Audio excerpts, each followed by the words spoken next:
அந்த ஒரு சொல்லுக்குத்தான் பல லட்சம் பேரை திரட்டினோம் திருச்சிராப்பள்ளியிலே. மதச்சார்பின்மை காப்போம், சேவ் செக்யூலரிசம். அண்ணன் எடப்பாடியார் தமிழகத்தை காப்போம்ங்கிறார், மக்களை காப்போம், தமிழ்நாட்டை மீட்போம். தமிழ்நாடு ஏதோ வெள்ளக்காரங்கிட்ட மாட்டிக்கிட்ட மாதிரி.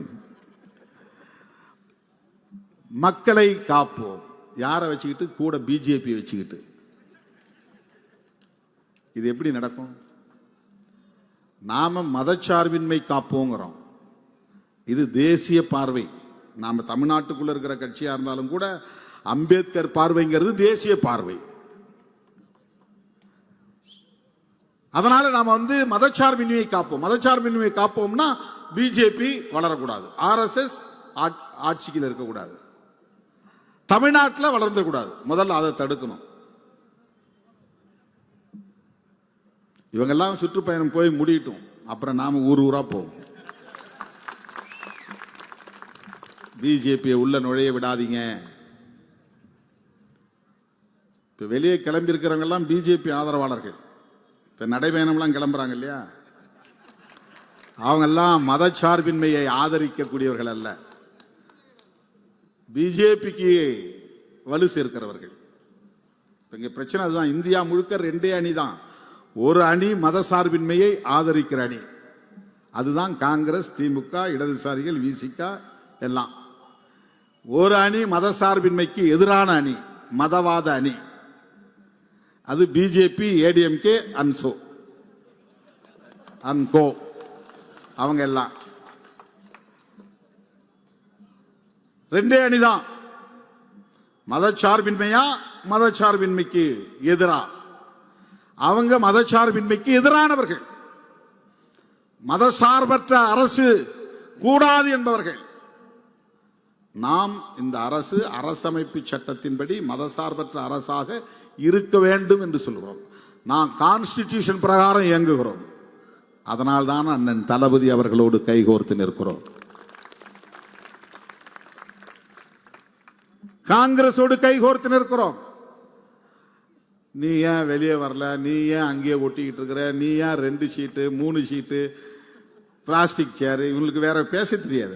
அரசியல் தெரிஞ்சாதானே பேசுவான், அரசியல் தெரிஞ்சாதானே பேசுவான். என்னை விமர்சிக்கிறதுக்கு அவனுக்கு இதை தவிர வேற ஒன்றும் கிடையாது. இப்போ நான் பேசுகிற அரசியல் நீ பேசு, நான் பேசுகிறேன். அப்போ நாம் ஒரு முடிவுக்கு வரலாம். இவன் நோக்கம் என்னன்னா, என்னை ஆத்திரம் ஊட்டுறானா, இப்படிலாம் திட்டினா கோவப்பட்டா திரும்ப அவ்வளோ வார்த்தையை விட்டுருவார். அப்புறம் அது திமுகவுக்கும் விசிகாவுக்கும் உரசல் ஏற்படும். உரசல் ஏற்பட்டால் அவர் வெளியே வந்துடுவார். நாங்கள்லாம் சேர்ந்து உருவாக்குறது தான் மதசார்பற்ற முற்போக்கு கூட்டணி.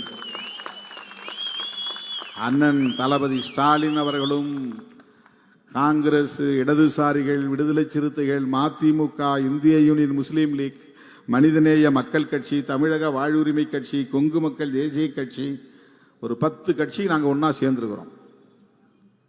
நாங்கள்லாம் வேற லெவல், உங்க மாதிரி கிடையாது. சராசரியா உங்களை மாதிரி கணக்கு போடாதீங்க. நீங்கள்லாம் ஒரு மாதிரி, நாங்கள் திராவிட முன்மாதிரி, திராவிடியன் மாடல். திராவிடம்ங்கிற சொல்லையே எங்கள் தாத்தா அயோத்திதாச பண்டிதர் தான் அரசியலில் முதலில் புழக்கத்திற்கு கொண்டு வந்தவர். திமுகவை எதிர்க்கணும்னு இங்க சில பேர் புறப்பட்டு இருக்காங்க தமிழ் தேசியங்கிற பேர்ல. திமுகவை விமர்சிக்கிற பேர்ல திராவிடத்தை விமர்சிக்கிறான். திராவிடத்தை விமர்சிக்கிறான்னா பண்டிதரை விமர்சிக்கிறான்னு அர்த்தம். பண்டிதருக்கு தெரியாத ஞானம் இவங்களுக்கு வந்துருச்சா? இவங்க அவ்வளவு பெரிய இன்டலெக்சுவலா? இவங்கெல்லாம் பெரிய ஞானிகளா? புரட்சியாளர் அம்பேத்கர் பௌத்தத்துக்கு போகணுங்கிறது சிந்தனையே தமிழ்நாட்டுக்கு பண்டிதருடைய எழுத்துக்களை பார்த்த பிறகுதான் அம்பேத்கருக்கே அந்த சிந்தனை வருகிறது. அதை மறந்துடக்கூடாது. அம்பேத்கருக்கே முன்னோடி யாரு? பண்டிதர் அயோத்திதாசர். திராவிட மகாஜன சபையை உருவாக்கியவர் யாரு? பண்டிதர் அயோத்திதாசர். அவர் தான் முதல்ல திராவிடம்ங்கிற சொல்ல கண்டுபிடிக்கிறார், கையாளுகிறார். நீ ஆரியம், நாங்கள் திராவிடம். அப்படிப்பட்ட திராவிட அரசியலை பெரியாரை விமர்சிப்பது, திமுகவை விமர்சிப்பது, திராவிட அரசியலை விமர்சிப்பது, இதுக்கெல்லாம் யாருக்கு சேவை செய்கிற வேலை? யோசித்து பார்க்க வேண்டும். திமுகவினுடைய நடவடிக்கைகளை விமர்சிங்க, அது திமுக பதில் சொல்லும். அது நீண்ட நெடிய பாரம்பரியம் உள்ள ஒரு கட்சி. எத்தனையோ இது போன்ற ஆட்கள்லாம் பார்த்துட்டு வந்த கட்சி. நீங்கள்லாம் அதுக்கு எம்ஜிஆரை விடவா, வைகோவை விடவா திமுகவை எதிர்கொள்ள புதிதாய் ஒருவன் தோன்றிவிட போகிறான். திமுக தன்னுடைய எதிரிகளை தானே எதிர்கொள்ளும். அதற்கு யாரும் ஆள் தேவையில்லை, திருமாவளவன் தேவையில்லை, யாரும் தேவையில்லை. நாங்க ஏன் அவங்க கூட இருக்கிறோம்னா, RSS உள்ளிட்ட சங் பரிவார்களின் கொட்டத்தை ஒடுக்குவதற்கு திராவிட முன்னேற்ற கழகம் போன்ற சக்தி வாய்ந்த கொள்கையில் உறுதியுள்ள இயக்கங்கள் தேவை. இடதுசாரிகள் போன்ற ஜனநாயக சக்திகள் தேவை. அவர்களோடு நிற்கிறோம். தேசிய அளவில் சனாதன எதிர்ப்பு சக்திகளை ஒருங்கிணைக்க வேண்டிய தேவை இருக்கிறது. அதற்காக இருக்கிறோம். இந்தியா கூட்டணியில் இருக்கிறோம். மதசார்பற்ற முற்போக்கு கூட்டணியில் இருக்கிறோம். எடப்பாடிக்கு ஆத்திரம் பொங்குது. உன்னை யாரு கூப்பிட்டா? நாங்க கூப்பிட்டோமாங்கிறாரு. நீங்க கூப்பிட்டீங்கன்னு நான் ஒரு நாளும் சொல்லவே இல்லை. உங்க சார்பில் யாரோ பேசினாங்க, அதான் நான் சொன்னேன். யார் பேசினாங்கன்னு வெளிப்படையாக சொல்ல முடியுமா? துணை முதலமைச்சர் பதவி கொடுக்கிறோன்னு எப்ப சொன்னோம் அப்படிங்கிறாரு. நீங்க சொன்னதா நாங்க எங்கேயுமே சொல்லலையே. அண்ணன் எடப்பாடி பழனிசாமி சொன்னார்னு சொன்னோமா? டிபேட்ல நடக்குதா இல்லையா? நாள்தோறும் சொல்றாங்களா இல்லையா? என்னையே கேட்கறாங்கல்ல, ஏன் துணை முதலமைச்சர் பதவி கொடுத்தா வேணாமான்னு கேட்கறாங்க.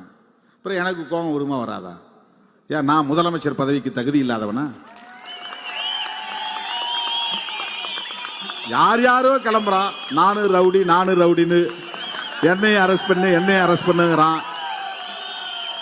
எல்லாரும் என்ன முதலமைச்சர் ஆக்குங்கன்னு போய் கேட்கும்போது, நான் 35 வருஷம் இந்த பொது வாழ்க்கையில் இருக்கிறேன், 25 வருஷம் தேர்தல் அரசியல் இருக்கிறேன், முத்தமிழறிஞர் கலைஞரோடு சேர்ந்து அரசியல் செய்திருக்கிறேன், கொஞ்ச காலம் ஜெயலலிதா அம்மாவோடும் சேர்ந்து அரசியல் செய்யக்கூடிய வாய்ப்பு கிடைத்திருக்கிறது. நீண்ட காலம் இன்றைக்கு திராவிட முன்னேற்ற கழகத்தின் தலைவர், தமிழ்நாடு முதலமைச்சர் அண்ணன் தளபதி அவர்களோடு பயணிக்கிற வாய்ப்பு கிடைத்திருக்கிறது. ராகுல் காந்தி போன்றவர்களோடும் சேர்ந்து களமாடக்கூடிய வாய்ப்பை பெற்றவன் நான். எனக்கு என்ன தகுதி இல்லையா? என்ன துணை முதலமைச்சர் அப்படின்னு சொல்றீங்க? அது என்னன்னா, அவங்க அது அல்ல, முதலமைச்சரா துணை முதலமைச்சரா அது பெருசா இது பெருசாங்கிறது இல்லை. இப்படி ஆசை காட்டினா நான் அப்படியே போயிடுவேன் அப்படின்னு நினைக்கிறேன். அப்படியே வாங்க, நல்லா சுட சுட சுட சுட சாப்பிடலாம் வாங்க அப்படின்னு கூப்பிடுற மாதிரி கூப்பிடுறாங்களாம்.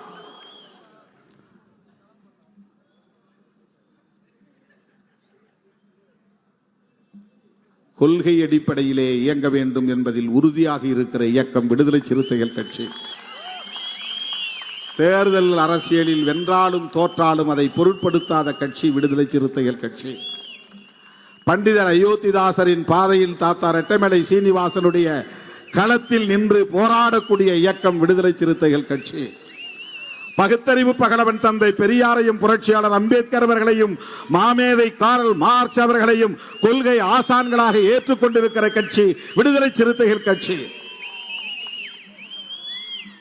சங் பரிவார்கள் தமிழ்நாட்டிலே காலூன்றிவிடக் கூடாது என்று கவலைப்படுகிற கட்சி விடுதலை சிறுத்தைகள் கட்சி. அதனால் அதனால் அதனால் திராவிட முன்னேற்ற கழகத்தோடு நாங்கள் உறுதியாக நிற்கிறோம், தொடர்ந்து உறுதியாக பயணிப்போம் என்பதை சொல்லி, இந்த மண்ணில் மதச்சார்பின்மைக்கு ஒருபோதும் இடம் கொடுக்க மாட்டோம், உறுதியாக நின்று களமாடுவோம். சிறுத்தைகள் உள்ளவரையில் இந்த எதிர் போராட்டம் புரட்சி என்பது நிகழ்ந்து கொண்டே இருக்கும் என்பதை சொல்லி வாய்ப்புக்கு நன்றி.